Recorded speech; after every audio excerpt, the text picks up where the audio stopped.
दोस्तों, वीडियो देखने से पहले चैनल को सब्सक्राइब कर दें और वीडियो को लाइक जरूर करें। शुक्रिया। अहाना का आफस में पहला दिन है। वो फौरन समझ जाती है कि आफस में क्या हो रहा है, कौन फराड कर रहा है और कौन बास के साथ मिला हुआ है और कौन नहीं। अहाना सबको उनके अंजाम तक पहुंचा कर रहेगी। आज स्टेट सोशल वेलफेयर डिपार्टमेंट की चौथी मंजिल पर अजीब सा सन्नाटा है। कल तक जहां फाइलों की सरसराहट और रिश्वत की गंध फैली रहती थी, आज वहां हर चेहरा जमे हुए वक्त जैसा लग रहा है। वजह है RS50 लाख का वो पेमेंट जिसे अहाना ने ऐन वक्त पर रोक दिया है। जिस ऑफिस को गोपाल, रूम्पा और आशीष अपनी जागीर समझते थे, आज वही सिस्टम इन्हें पहचानने से इनकार कर रहा है। एक क्लिक ने इनके सालों पुराने खेल को रोक दिया है। RS50 लाख, इतनी बड़ी रकम जो अनाथ बच्चों की जिंदगी बदल सकती थी, लेकिन कुछ लालची लोगों के लिए बस एक डील थी। असल में यह पैसा बाल सखा फाउंडेशन नाम के एक प्रोजेक्ट के लिए पास हुआ था। कागजों में अनाथ बच्चों के लिए खाना, कपड़े और पढ़ाई का इंतजाम दिखाया गया, लेकिन सच्चाई यह थी कि 60% पैसा पहले ही आपस में बांट लिया गया था।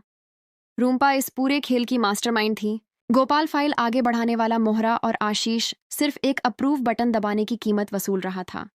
इन्हें लगा था कि अहाना नई है, इमोशनल है, बहू टाइप है, बच्चों का नाम सुनते ही साइन कर देगी। सुबह गोपाल वही पुराना ड्रामा लेकर अहाना के केबिन में पहुंचा। बच्चों की भूख, राशन खत्म, फंड ना आया तो मासूम भूखे सो जाएंगे। लेकिन अहाना न घबराई, न पिघली। उसने पेन नहीं उठाया, बल्कि कैलकुलेटर निकाला। एक एक बिल, एक एक रेट चेक किया। चावल, दाल, कंबल, किताबें, हर चीज 4 गुना दाम पर। उसी पल अहाना समझ गई कि यह मदद नहीं, महा घोटाला है। लेकिन उसने शोर नहीं मचाया। बाहर से शांत रहकर अंदर ही अंदर पूरा खेल समझ लिया। गोपाल को भरोसा दिलाकर अहाना ने उसे वापस भेज दिया। बाहर जाते ही तीनों ने जश्न मना लिया, लेकिन उन्हें नहीं पता था कि अहाना उसी वक्त उनके खिलाफ सिस्टम में ताला लगा रही है। उसने पेमेंट अप्रूव करने की बजाय इन्वेस्टिगेशन मोड ऑन कर दिया और फंड्स को सेक्शन 42 के तहत फ्रीज कर दिया। अब यह पैसा बिना अहाना की बायोमेट्रिक वेरिफिकेशन के निकल ही नहीं सकता। नीचे अकाउंट्स डिपार्टमेंट में आशीष की स्क्रीन लाल हो गई।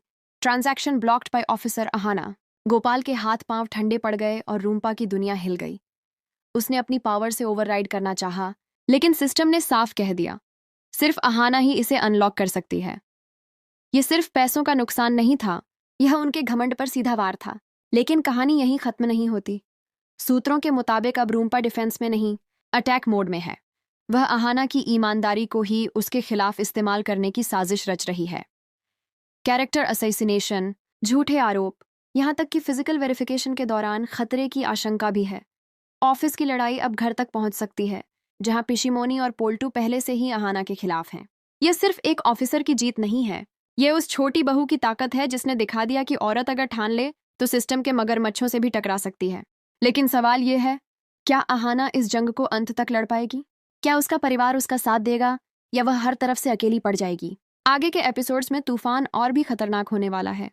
जुड़े रहिए, क्योंकि यह तो बस शुरुआत है।